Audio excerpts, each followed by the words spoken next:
at the beginning of the long dark when this game starts. I think you know what I'm going to say.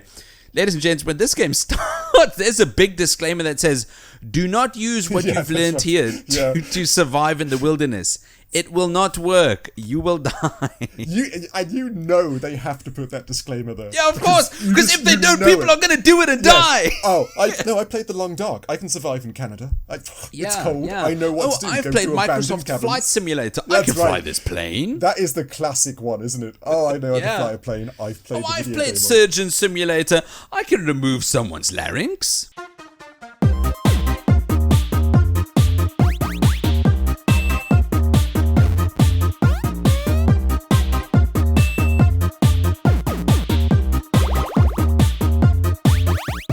Hello and welcome back to a brand new episode of everyone's favorite podcast, the Critical Arcade Podcast. I'm your co-host, Nick. And I'm Dave. Hello, Dave.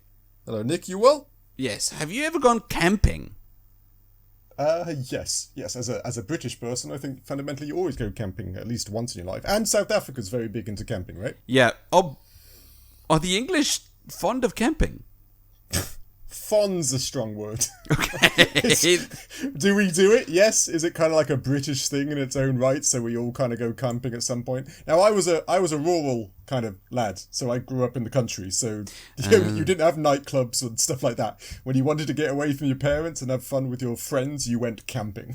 You went camping in the rain. Oh yes, the rain, the cold, the drudgery, and it was fun as a kid. Camping is fun. As an older person, it gets less fun. Glamping. I get what you're saying. I also enjoy myself a good camp. And yes, most of the time it is fun, which I'm jumping right in. That's right. Is not the case if you were doing camping like Mackenzie's doing in this week's game. Yes, that was a great segue to this week's game, The Long Dark. The Long Dark. Again, it's kind of a popular version of games now. It's like a survival video game, much like kind of like The Forest and Valheim and all the other games that come out. It is. I'd say game, right? This is like a. You're right, a survival game, but that is a capital S. Survival. Yes. Kind of like a Zombieland. No, Zomboid. Sorry, it always remind me of that apart from the obvious zombie part of it. And it was developed by and published by Hinterland Studios, which a little bit digging in, I was like, holy crap! Like, did you? Out of curiosity, not the category of game I enjoy most. Did you hear about this game when it was released and did it have a big release? Did it hit your radar? No, I don't think so. To gaming? I don't think so. Which is crazy. I think didn't this get kickstarted? It did get some Kickstarter funding, I believe. Okay. You obviously know the whole story. Well, the director was Raphael van Lierop. I hope I'm possibly not saying his surname right. He was the director of the first Warhammer 40,000 Space Marine game for the Xbox 360, which is kind of a classic now. The writer. For some reason, I didn't write down he or her name, but she wrote the first God of War story. Whoa! And what? The audio designer, David Chan, was first worked on BioShock games, i.e. Mass Effect and Dragon Age. What? So I was like, what? Whoa. And Sorry, go on. And in 2021, this game sold 5 million copies in total. Like, I was like, what? Oh, okay. What's going on? All right, I wasn't expecting that. It's got some legs. Like, jeez. Yeah. I was not expecting that. That definitely puts the long dark. I'm happy for it because the more I played about this game, the more I realized this game has the juice. It does. It is kind of one of those hidden gem type feels to a game. But like, no, I say hidden. 5 million copies, not that. 5 million. That's not hidden anymore. It was, but it's definitely still indie. Yes, it is definitely indie. No, it's got a great little story. Raphael, he worked at Warhammer, the game, finished it, and moved back to his home country of Canada, and moved to a place that was just like the setting here, and was so inspired by the place he lived. He literally started this studio and started a Canadian-driven survival game because of his love for his own country. So it's a lovely little love letter to where he's from, by all accounts, in this game. I mean, you can definitely see that. This game is very clearly boasting that this, what's it, Great Bear? Yes. Great Bear Isle, where this game, the fictional area this game takes place in, is very proud of the fact that it's in Canada. You see the flags and the little beanies all over the place. That's right. This is probably... I'm trying to think if there's another game I can think of that's in like Canadian. I think this is potentially the number one Canadian game out there. Lake? Oh, is that Canadian? Yeah, I've no idea. It could be. I'll give you that. That did have Canadian vibes. So yeah, it's a great little story. I loved the little setup to this game, and 5 million units sold. Jeez, that is insane. We kind of understand why, right? Oh, absolutely. How about let's dive in, then we can talk about it. Okay, so let's jump straight into the narrative. The basic plot of this game is you begin as are you the pilot, Will Mackenzie? I feel like yes. You are the pilot, Will Mackenzie. Now, Will Mackenzie came up straight in there. My brain thinks, I know that name. I know the name Will Mackenzie, and I'm thinking, what the hell is Will Mackenzie? Is he famous? I was thinking, I know the name. Now, so I looked it up, and have you ever heard of a British teen comedy, I suppose it would called In-Betweeners? It's just like a teen high school. It's an odd duck. Yes, I've heard of In-Betweeners. The lead nerdy lad with the glasses is called Will Mackenzie. And it was bugging me for so long, so it was so hard for me, because I'm an In-Betweeners fan, or was when I was young. I could not hear Will Mackenzie from In-Betweeners in my head every single time it was referenced in this game, because he's kind of a really lad. Really, oh, it was bugging me. So in your head, it's canon that Will Mackenzie from the In-Betweeners migrated from England to 100%. Great Bear, Canada. Yes, he became a pilot somehow. Became a pilot. It's the same universe, definitely. Anyway, off that tangent, and he's partnered with his former partner, Astrid Greenwood, flying over northern Canada. Then suddenly a geomagnetic storm disrupts all electronics and causes their plane to crash in the wilderness. And fun little narrative twist. They're both separated in the crash, and they must now survive the brutal winters of Canada and the wildlife, and this is where the survival starts. Your aspect of how to tame these lands. Plane crash separates Will Mackenzie and Astrid Greenwood. Greenwood, yeah. And the entirety of the game is just reuniting. Yes, this is the story part of the game, by all accounts. So this is because there's a narrative and there's a survival mode later on. We'll talk about this. So yeah, so you crashed kind of very the forest kind of like beginning to it. Granted, I don't know if the forest stole from this. So yeah, you then, so you're trying to find Astrid. Astrid's kind of trying to find you, but has a mysterious briefcase that like later comes into play. Like, ooh, like I thought this was all about finding one another, but what does she have in the case? Kind of like a Pulp Fiction with when they open it and it's got the gold light coming out. It like what is she carrying? Why is she being somewhat secretive about what she's carrying? Yeah, she's just being chased by John Travolta. That's it. Yes, that's it. It's just John Travolta going to the cat, just looking left and right like the meme. So, but it's go on, sorry. I like the setup of this story. The setup clearly puts the characters in an environment where gameplay can take place, even though if it is just a vehicle for gameplay, which is what it feels like sometimes. It is. The setup worked. It really does. Agreed. After that, though, the story takes a very minimal part of the Long Dock experience. Agreed. You have objectives and things to do, but the story is going to be a minuscule part of your experience from this point on. Yeah, no, I agree entirely, because it's fundamentally you're surviving. The gameplay aspect of surviving is the majority of the game, right? Yeah. One thing I did like, I was playing the game, getting into it, and because we're too used to zombie games and stuff, I always thought the penny was going to drop. Like, I'm going to go into this cabin and it's going to be a zombie. Or I'm going to go into this cabin and it's going to be an alien. Or it's going to be the trees. Or something like I was waiting for some sort of horrific thing to actually the penny drop in this game.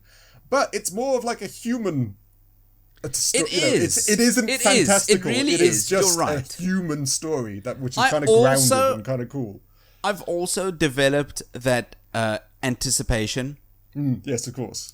And it just never came. Each time something happens, it was very clearly explained by something human, something that can actually happen. Until. Go on.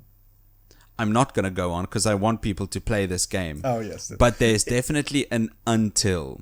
There is. Which is good because I know it's going to sound weird because wait we're a minute. so used. Did you get to chapter 2?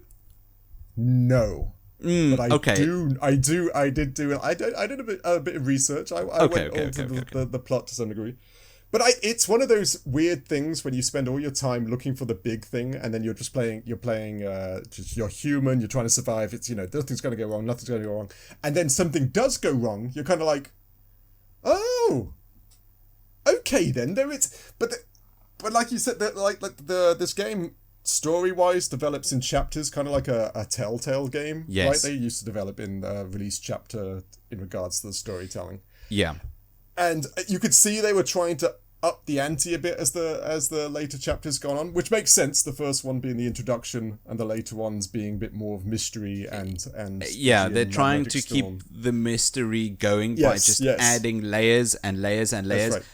And at a certain point, you kind of feel like, okay, are we just gonna add on to this? Yes. Yeah. Are we just gonna keep making the mystery bigger, keep asking questions?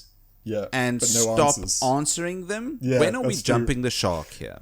That's true. There was a lot of like, oh, all right. So that was a bit of a slow bit of story progression right there. But again, it's the human side of it, I suppose. It is, right? The reality of actually finding the answers to these things. I thought it was fairly easy. I thought it was one of the stronger parts, but then I think it was just because it's so different to today's things. Everything today is trying to jump scare you. All the stakes are astronomically high in regular games. You need to fight and defeat the cosmic god of the stars. Yes, and that's the end of the game. Turn into zombies, or we're all going to die. Everything exactly. It is kind of a nice change. Sometimes, if the scale can just be tiny, it can stay grounded, and I really like that. Agreed.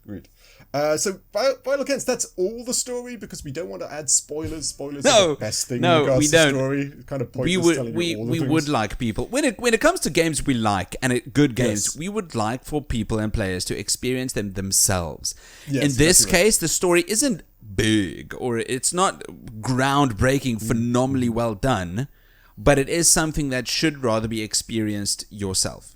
Agreed. And if the game's absolutely like a crap bag, we will tell you exactly what's going on, because no one. Oh, absolutely. Sadly, luckily, this isn't one of those games. You really should go through it yourself. Absolutely not. I think usually one thing that we don't talk about enough in the narrative segment is themes. Whereas in this case, I think the themes outweigh the story. Yes, agreed. Story's fine, serviceable, but this game has a theme of isolation, and it is so prevalent. It's hitting home really hard, this theme of isolation. You are entirely alone, and that no one is coming to save you. Yeah, that's agreed. It's got that very, like, it's just you and no one else for long parts of the gameplay of this game in regards to between the story beats. Yes, I can get into the gameplay a bit more, but I had loads of times where the emotional impact from a game like this came from my experience in the game rather than the story. I'd be dying in game. It almost feels like all hope is lost. Wolves all around me, and then from the jaws of death, I'd snatch life. Victory. Nice. I can't say I had too many of those moments myself, because I just went round, like, my gameplay wise, I'm just a very, I'm not going over there. I'm not shooting that. I very much know. Realistically, you'd live in that's right. a scenario like exactly this. Right. You'd be the one that I'm not lives. Something scratches at my door. I am not going to open it.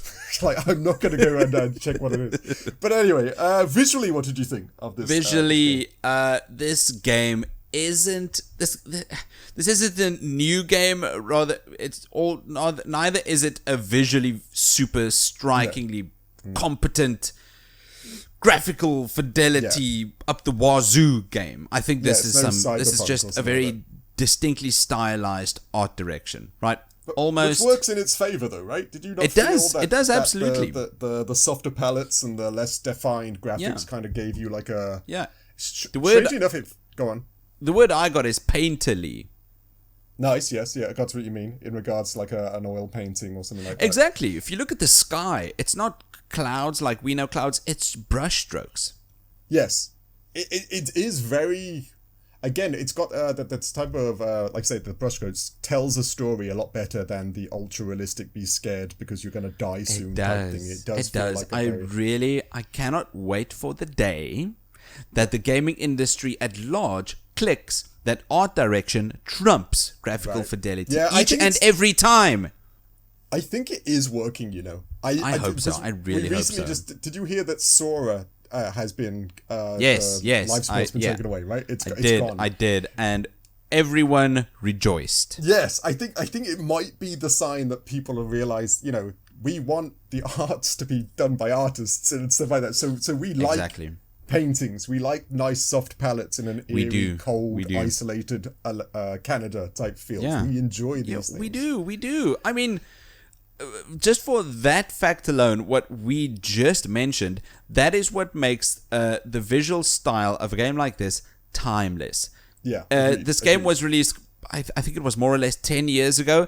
It still looks good. 10 years from now, it's still gonna look good. But games that were trying to be realistic 10 years ago don't look good anymore, and they're gonna look worse in 10 years. Yes, agreed. And it's such a nice little. It's nice to know that there's a time capsule like these just don't age. They always go through a aging process that you can still play. Yes. And again, this does the same thing like most survival. There were broken houses, empty towns, the mystery of what the hell went on in the towns, and in regards to the weather here, there's the frozen lakes, the odd deer that pops out of nowhere, or the pack of wolves that you stumble upon and need to go around that you all see. You kind of see an isolated aspect of the wilderness, right? It's always kind of like, you know, when you see David Attenborough talking about a snowy fox or something, it's just one fox in this broad, just snowy field. There's a lot of that feeling to a lot of the artwork here. The snow itself, the coldness, the dark. Holy crap! It gets I know it's weird. It gets dark. But this is dark. Oh, I've been yearning for a game that goes dark, yes. Really dark. That just encapsulates what darkness is. Yes. Some nights you've got a full moon and you can kind of look around. Yes, great. Yeah. Some nights it's dark. If you do not have a fire or a torch, you cannot move around. If you're inside and it's dark, you cannot see. It can fundamentally lead to your death. If you haven't planned on this night being so dark that you can't travel, you can get hypothermia, or you can starve to death. You can, just lose die of thirst, things like that. Yeah, it's a very tonal change. Like, whoa, all those things happened to me. I got to some round in chapter 3, and in the past 5 days, I've put in around 20 hours in the long dark. Wow, that's not too bad. You've enjoyed yourself. I really did. And I think it's because a lot of the visual style and gameplay, when we get to it, engrossed me completely. Yes, yeah. You told me before the episode that this actually grabbed you. But I was playing this game and I was wondering how it grabbed you. But you like that? What's it called? The Outland Lads or the Outside Boys or something, like the YouTube channel. The really popular. The Northern Boys. Is it the Northern Boys? Yeah. It's the Northern Boys. I thought to myself, this because you watch those things so much. I thought this was the game you kind of been wanting, right? Because you want to be that gruff man that survives wilderness. Wait a minute, the Northern Boys. Oh, you're talking about Camping Man. Yes, what's the Camping Man called? Luke here, Outdoor Boys. There, the Outdoor Boys. That's it. The Outdoor Boys. Hell yeah, Outdoor Boys. Yes, I watch his videos. Yeah, as should everyone. Yes, I'm told very popular. I actually haven't seen them yet because I live under a rock. But yeah, there's a very I can see those two things melding into one. It's like finally I can play out. I can survive. I've watched all these YouTube videos to tell me I can do. Yeah, I've done it, and I've played The Long Dark. I can do this. Exactly. Funny enough, at the beginning of The Long Dark, when this game starts, I think you know what I'm going to say. Ladies and gents, when this game starts, there's a big disclaimer that says, do not use what you've learned here to survive in the wilderness. It will not work. You will die. You know they have to put that disclaimer there. Yeah, of course. Because if they don't, people are going to do it and die. I played The Long Dark. I can survive in Canada. It's cold. Yeah. I know what to do. I've played Microsoft Flight Simulator. I can fly this plane. That is the classic one, isn't it? Oh, I know I can fly a plane. I've played Surgeon Simulator. I can remove someone's larynx. Just all the games I've played, I can add to my CV now. You know, I'm a covert spy. I'm a truck driver.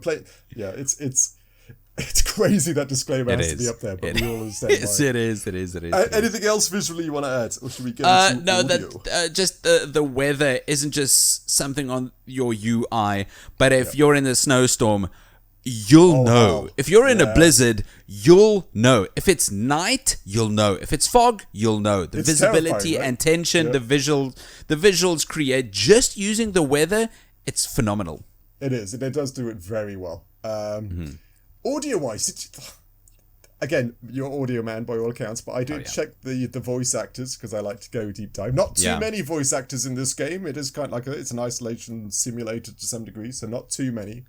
But do you know who? Did you recognize Will Mackenzie's voice at all? By any chance? Yes, it's the 17-year-old from The In-Betweeners. That's right, you got it right. You nailed it. Yeah! Would it surprise you for me to tell you that there's a gentleman named Mark Meir, which you're quite good with your names. You might know who that is. You know who's Mark famous. Who? Mark Meir. Meer. I don't know if I'm saying it right. He's the voice of Commander Shepard. Whoa! It's the same voice as the male, of course, Commander Shepard in the game. That's funny because I recognize the female voice for Astrid Greenwood. That's who was that for? Who was that then? Are you kidding me? You don't know? I didn't know. I did look. Wow, this is cool. This is cool. It's so bizarre that you tell me the voice for Will Mackenzie is Shepard because the voice for Astrid Greenwood, your ex-wife who you're looking for, is voiced by Jennifer Hale, who is also FemShep. No way! How did I not find that out? There's not... Jeez... Yes, Will Mackenzie, Astrid Greenwood, the two protagonists of this game, is actually Shepard and FemShep. Don't you love that? Don't you love that they're friends and like one of them got the key? Hell yeah! So do you want the voice for Astrid? Hell yeah! Cool? Yeah, I like that. Oh, and it doesn't stop there. You must have met Jeremiah, right? Jeremiah, the shady guy at the campfire. I did, yes. He's got a tinge of, is that Irish or Scottish? I think it's a kind of...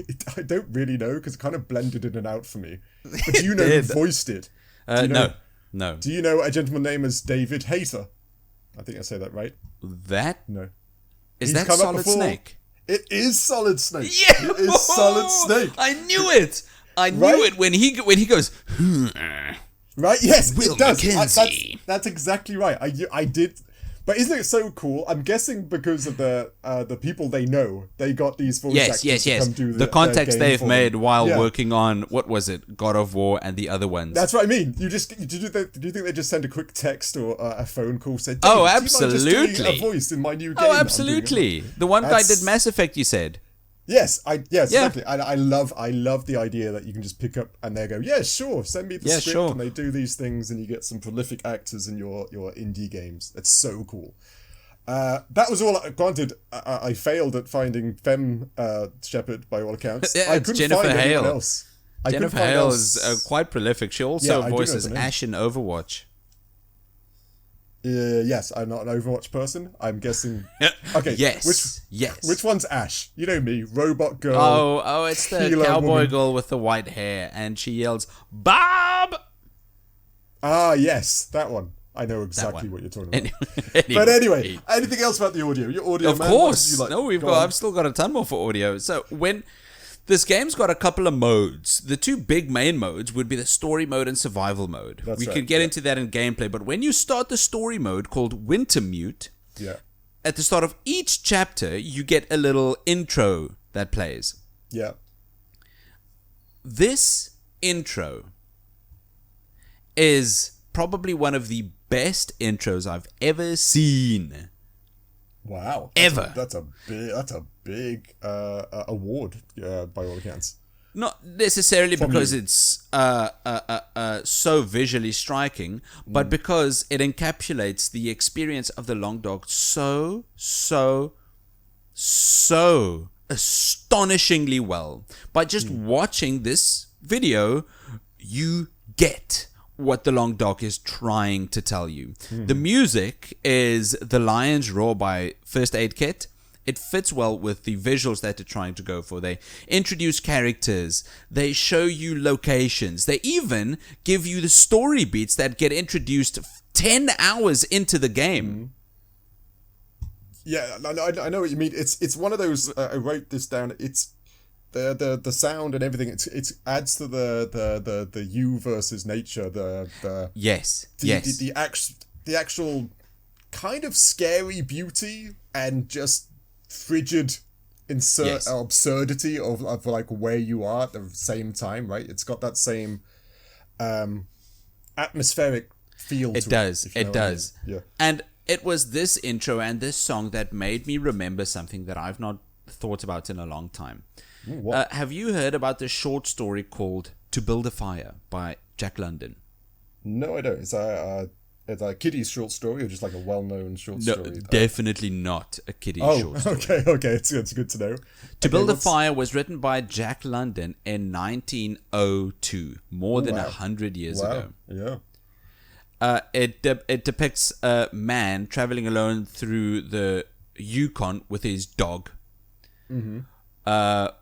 And he's done it so much that he's kind of grown a bit arrogant towards doing this exact hike. And ignoring warnings about the extreme danger, he goes around anyway because he knows the Yukon. Yeah, got you. Right? He accidentally steps in a puddle and he gets his foot wet. And anything wet in extreme cold weather is a death sentence. Or you can you can kiss that leg goodbye. So he builds a fire. Okay. Only problem, he builds this fire underneath a tree. Okay. You wouldn't think that's detrimental at all, but that's basically his death sentence. Oh, I'm intrigued now. Right. As this fire heats up in this extreme weather, the heat rises, smoke rises, and it melts some of the snow on the tree above him, which causes the snow to fall on his fire, suffocating it immediately. Oh, wow. So, in a desperate attempt, before he could, he then tries to build another fire. Of course. Which he cannot do. Because of the dampness that's already formed, or exactly, because he's too far gone, and he realizes this way too late. And it's like the arrogance of human nature, fundamentally. Exactly. Got you. Man, no matter how competent, cannot overcome nature. Nature does not care about you. And overconfidence can kill you. Eventually, really doesn't give a damn. He doesn't manage to build another fire, and his body shuts down, and he ultimately dies in the cold blizzard, leaving his dog to run away. Oh God, respect to the dog by all accounts. That's the story. That's kind of. I get what you mean in regards to the whole emotive feel of this game, doing that story, because there's a lot of that in there, right? Because yes. To build a fire, I wouldn't be surprised if that was one of the main points of inspiration for this game. Yes, I can imagine, especially if it's the Yukon and stuff like that. The really dangerous wilderness out those parts. Also, there was other little things like in regards to just dealing with nature. You've got the wolves howling and hearing them around you. You've got bears. That's such a good part of audio design, right? Isn't it? Mine for me was the ice cracking. Like that noise when you're stepping out and you hear the soft snowfall crunch under your feet, and that's fine because you've gotten used to it. That's the norm. Yeah. And then you walk, and it's got that same kind of reminded me of what's that really bad? The Day After Tomorrow. the big, that big with Dennis Quaid and Jake Gyllenhaal. Right? It had that noise, that chunky like. I hear you. I got you. Ice break noise is very terrifying. There's this one derailed train compartment that you can camp in Chapter 2. I've probably camped in there 3 or 4 times throughout the game. Makes sense, yeah. That's right next to this frozen lake. Yes, and you camp, and you can hear these deep cracks. Yeah, it's cool, right? It is cool. Yeah, it's from got just that same... chilling in this compartment. It's so good. It's like the same thing in Subnautica. You know, when you're in the water and you can hear the sounds of the other like things living in there. It's the same thing in regards to the outside wilderness. You're right. Wilderness does make noise. Even if you're just sitting at a fire, there is noise to be made out there. It was well done. This is isolating audio. Oh, absolutely. Game, and right? even when there's music interspersed between gameplay, there's something about what you just said.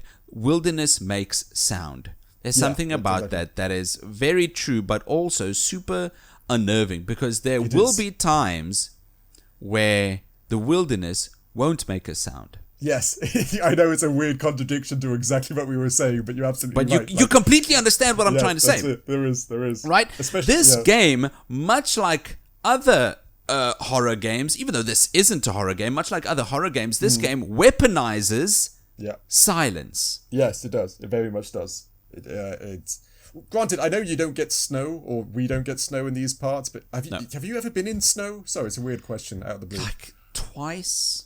Because snow, like in England, when it snows, when you wake up in the morning going to school or whatever, there is silence. Like there are no birds chirping, the animals aren't moving silent, and stuff like that. It is absolutely silent. It is eerily quiet at times. And this does the same thing. You can imagine in the outback here. It feels like nature, even above nature, has won.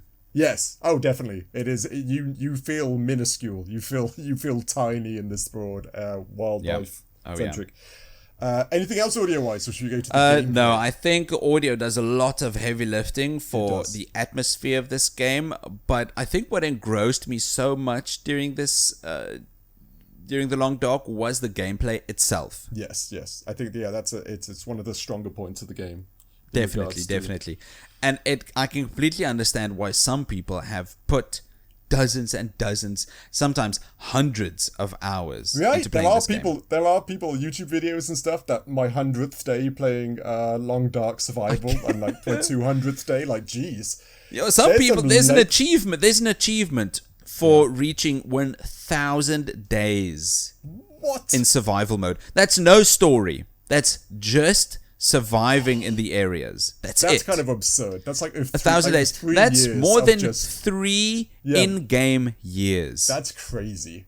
I kind of want to know if someone did it. Someone can't have done that. Of course, some gamers are crazy. Yeah, but gamers are also smart. They just took the Windows system and put it like 3 years in the future and got the achievement, right? That's how I do. I fully believe there are some people who've got that 1,000 days in a Long Dark. I can't imagine doing that. I could not. But yeah, like Nick was saying, there's 2 modes, be it one being the story of Wintermute and you trying to find your long lost friend in the mysterious package, in which you get to survive and try to get to, and then there's the survival mode, much like a lot of the resource type survival things. You just try to keep warm, not die, and survive the wilderness for as long as you can, and your achievement is getting as many days under your belt as you can. Which mode did you play? I'm a story mode all the way. I am not a person. Of course, like I said, if I'm not being pulled by a stick somewhere, I'm going somewhere else. I get it.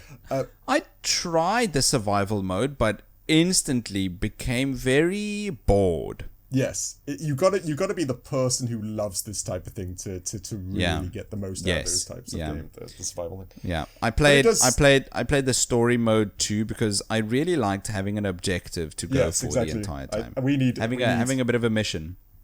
Agreed. And this, like most survival games, you got to keep an eye on your warmth, your hunger, your thirst, your fatigue, your calorie intake to some degree. You got to keep an eye on you don't get like a map, or you get little maps, but you got to remember kind of where you're going. This isn't one of those go to A and watch the mini map in the corner and slowly go towards it. You are surviving. The gameplay requires you to kind of make notice landmarks or find some maps, will kind of help you with areas, give or take. But a lot of it is on you. Your ability to remember where this, like you said, the train station is, or where this old cabin is. It's kind of on you to find where these things are. I agree. Which makes it again a hard game. It makes it kind of scary. It makes it very lonely. Yeah, it all being on you. They do give you like just a very basic sheet of paper and nothing else. Yes, exactly. It is. And in the story mode, you get that too. And again, like most of these games, you can get attacked by wolves, you get attacked by bears. Most of these cases, your ammo is limited. Most of these cases, you kind of gotta run away. You get deers and rabbits for you to hunt. You find random people who are just trying to survive, which may or may not be good or bad. You got to cook your own food, boil water. It's got some depth to the survival to this game, and you can scavenge so many things in regards to energy bars, drinks, water, cloth, band-aids. This game is all about trying to survive and making use of whatever you find out about. Yeah. The biggest thing to do in this game is not die. You should try your best to not die and use every tool at your disposal to not die. Yeah. Stay warm. Stay not fatigued. Stay not dead. Stay. Don't get hungry. Don't get thirsty. Don't get attacked. And they give you so many tools that you kind of need to learn how to use all of them. Oh yeah. And use all of them with each other to get by. Your sewing machine and cloth can fix your parka. And then if you get some cured leather, you can fix your boots, which you're going to need to do often. 2 layers of each bit of clothing. It is cool. I like the common sense of it. No doubt. There's a lot of discovery and thinking, okay, I've got this, I've got that, what do I add to do this? Exactly. But it makes you plan out every single aspect you're trying to do. Be it traveling, be it drinking, be it holding your inventory space running out, by all accounts, for what you can carry. Because of the story that the intro video made me think of, To Build a Fire by Jack London, it made me also think about the lessons that story taught me, and that is to prepare. Yep. Very much, what's the Scouts and the Cubs in England? Exactly. Be prepared, I believe, is their slogan. Be prepared. If I had some matches on me, some tinder on me, and a bit of fuel, like a log. Yeah, of course. I could make a fire. Yes. And there was, like I said, you could take away a few things you could learn here. I'd like, I love the common sense of it. You could, like I said, every time I see a bunch of matches, sorry, this is a weird tangent, they always go out on me in a normal area, let alone a bloody winter Canadian deathscape. I never know what, maybe I'm just bad with matches, sorry, weird tangent. But yeah, the gameplay here is very thought-driven, survive or die. You'll never get to know what's in the briefcase. For Monster Hunter Stories 3, I've felt myself falling asleep constantly. Not because it's a bad game, but because I felt so at ease. Yes, that's very true. I got what you mean. Here, I was constantly making thousands of micro decisions each minute, right? Each second, I would think, okay, I would do this and this and this and this. My objective would be go to the tower at the other end of the map. That's it. How you get there is up to you. And how you do it, it consists of, again, thousands of micro decisions. Right, yep. And those micro decisions, I think, is what engrossed me to such a degree. Yeah, it's kind of a strange gameplay loop, isn't it? In regards to it is. What's the weather? What do I have? What's broken? What's not broken? Do I have enough bullets? Do it and then either preparing to do it tomorrow or doing multiply it today. That by 20, 50. Yeah. Right? The gameplay loop is extremely deliberate. It's very intentional. You need to be intentional about what you bring with you, what you're doing with your resources. Are you carrying too much? Because that'll slow you down. Maybe sprain your ankle. Yeah. If you hurt yourself on a sharp piece of rock or a wolf bite, you're going to need to put on a band-aid, drink some painkillers, maybe apply some disinfectant. You're going to need to bring all of that with you. Mm-hmm. Yeah, no, it's a lot of tough decisions in regards to every single thing it's not one of those just pick up everything and just scurry off with everything found in every cabin and every train station, stuff like that. Anything else gameplay-wise you'd like to add? No, just that your point earlier that this game feels very human. It plays very human to you. If you get approached by a wolf, you better be prepared. Yes, you can't just kick it and it'll go away. Yes, no, that's right. This could be life or death. A single wolf. Yes, it is one of those. It is. Those scenarios happen quite a lot where one thing can go wrong and that's it. That's the end of your playthrough for this second. Performance-wise, what did you think? I think this game was mostly generally quite stable. I wouldn't call it flawless. At the start of Chapter 3, my UI just completely disappeared. I had no UI. I had to restart the entire chapter, close the game, and reopen everything, and then my UI finally appeared. That's so strange, because you played on the PlayStation 5, right? I did, yes. This was normally the PS5 version, which, I don't know, maybe it's the PS4 version? I'm not entirely sure how that works anymore. But it's very rare that like a UI doesn't load in regards to like a loading screen. I don't think that... Oh, absolutely. Again, indie developers, they're gonna make a few mistakes. They're going to have to patch it and stuff like that. That's a weird one because the PC one also ran pretty much fine. I didn't really find any frame rate drops or I didn't also the UI loaded. Yeah, it was quite a smooth 60 frames. Yes, exactly. It actually did quite well. I'm not surprised. Not only is this game, I think, more than 10 years old, it's also made to look... We spoke about the art direction. It's great art direction, but the graphical fidelity isn't that high, and that's by design. Yes, 100%. Which I think is making it much easier to run at 60 frames. Yeah, it just makes it a smoother experience in every way, right? In regards to everything that's loading in. Besides that actually really annoying bug that made me restart the game, I didn't have any other issues. Okay, value for money then, because this was kind of a complex one for me. It is. Because me as well. On Steam, $4, which is a bargain fundamentally. Easy buy. $4 if you get an hour out of that $4. Great value for money. Good, well done. And it's nice part job. Of a PlayStation subscription. If you have that, it's in the catalog for you to pick up and buy. The big, not big problem, but it's kind of a problem. The last episode isn't there, and it's supposed to come out in March. Like I saw on their actual webpage, it's supposed to come out this March, and I'm doubting that fairly hard. Like really, there's no like countdown. There's no like trailer to the I get what you mean. I get what you mean. Episode. I'm like, is this game gonna be incomplete? That would be really sad. That would be kind of like no way. Well, I don't think it's gonna stay incomplete because I hope not. You mentioned this 5 million copies sold. Right, yeah, 5 mil. Yeah. That's not a small, and this is the last chapter as well, I think. It's not planned to have another one after that. This I is think literally so. the No, I think this should be the last chapter because they're working on the Long Dark 2. Are they really? Well, yeah. That's what I heard. The Long Dark 2. It's called Black Frost? Oh, okay. You watch today. The day of this recording, they released like the next chapter, and we're just talking about it. I'll watch, and then we sound like idiots. Yeah, exactly. Complete idiots, and it'll be on the internet forever. Yeah, but even for a game that's been out for 10 years, yes, being incomplete for that 10 years, that's a bit of that's some blue balls right there. That is a long life cycle by all accounts for an indie game. Jeez.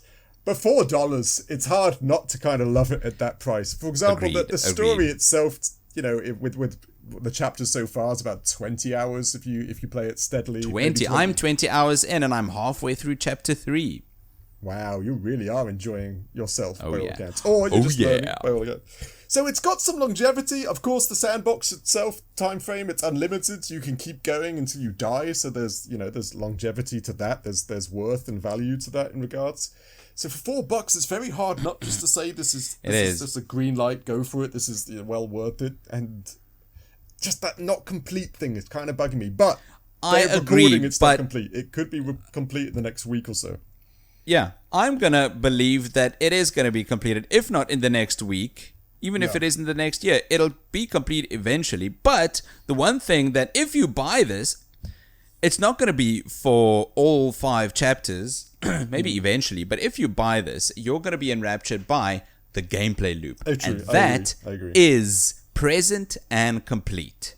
Agreed. Like I said, for $4, just go pick it up now. That's just a crazy. That's almost a no-brainer. Almost a no-brainer. For this sandbox experience... Yeah, it's like the price of a Monster energy drink or something like that in America. It's just not worth not thinking about. But yeah, good game. I don't think the monetization is that aggressive either. You get the DLC that you can buy separately. Tales from the Far or something Tales of the Far Shores. Is that something it? Like that. Something mysterious and it's Canadian. mysterious. So anything else value for money, or should we see what this bad boy scored? Let's do it. Okay, what do you think? Do you think it's like our scores for the Long Dock have actually been big fans of Great Bear? They've been looking at having a holiday in Great Bear for the past 3 years. Nice. Yeah, so they got their family together. Their parents as well, all of their siblings, and they booked a nice cabin at Mystery Lake. There have been some warnings about bad weather, but it should be fine, really. Up until it wasn't.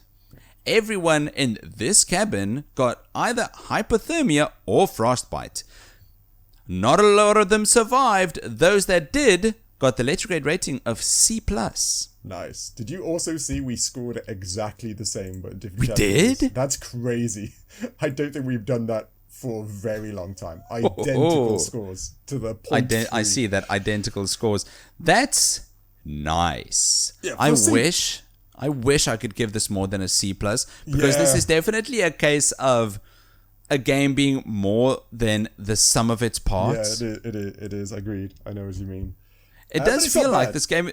Doesn't it feel like that to you as well? Oh, definitely. It's so it's so close to being really good. It's just missing pacing and stuff like that. Story's fun. The humanity of it, I don't know. Maybe we're too akin to thinking everything's going to be bad round the corner and. But maybe that last chapter. Maybe that's it. Maybe that's a zombie outbreak. Right? Maybe it was all a dream after all, or it was the blue pill instead of the red pill. Who knows? Maybe there was a banger of a last episode just about to come out that would tip this above the C grade. But for now, as it stands, I'm sure we'll see. It is a C+ game. Nice. It is. I wish I could give it more because it all really comes together. It really comes together. It really does. But by all accounts, if that's your type of game, go pick it up. I think you're going to get some longevity out of it. If it's not, then let it go by. But for $4, that's not a bad buy. I think that you should pick it up. You should pick it up for $4. Agreed. Even if it was a bit more expensive, 10, 15. Yeah, no, still. Granted, this could be easily a decent $10 game, $15 game that you should also pick up. So yeah, go for it. I say buy it. Do it. And thanks for listening to the Critical Arcade Podcast. If you could subscribe and follow. That's it. That's all you're going to have to do. Subscribe and follow. Don't do anything else. That's it. Nice and simple. Then go to bed. Have a tea. Drink a beer. Whatever. Just do those things and you're good to Read a book, maybe? I've heard that's healthy. Who does that anymore? But yeah, read a book. By all accounts. And then do all the other things as well. Dave, where can we follow you? Well, I am out and about, but I luckily did learn a lot from this game, and I can survive the wilderness and outback. And just by accounts, in this game, I found out what was in the briefcase, and it means I can now control weather and geomagnetic storms. Whoa. So if you do come and find me, I will change the wilderness and the weather of the location we're in to such a barren wasteland of never melt ice, disastrous snow, that only I can survive and no one else. So you would be it would be the end of mankind as we know it, which could be the end of this game by all accounts. We don't know. But if you want to, by all means, start the ripple and see how it ends. You get dark with these things each and every time. I was just expecting you to make a sad little cloud on top of them, like in Looney Tunes. Oh yeah, like the little one that just rains and there's a little lightning bolt that comes out. Yes, exactly. No, a lot worse than that, by all accounts. Don't come follow me. No, don't do that. Rather, tell us, Dave, what have we got lined up for next week? Next week we've got a kind of a genre I kind of love because I haven't played one in such a long time. Really? We're playing, hopefully getting our hands on the new game Screamer. I'm reading that right? Is it Screamer? Yes, Screamer. It's a new racing game in regards, but it's combat based, right? In regards to yes. Like Death Race and all those other games. Hopefully coming from the racing veterans over at Milestone, and this is a combat heavy anime inspired arcade racer. Isn't that just a mouthful? It is. It's a good combo to me. Oh, I have a soft spot. Be it Carmageddon, Death Race, all these old games that we used to play when we used to shoot one another. I'm hoping this is a good one because this is definitely down my street. So yeah, listen next week. See if we got the down low on the new game Screamer. Hell yeah, and we'll see you then. Cheers. Cheers.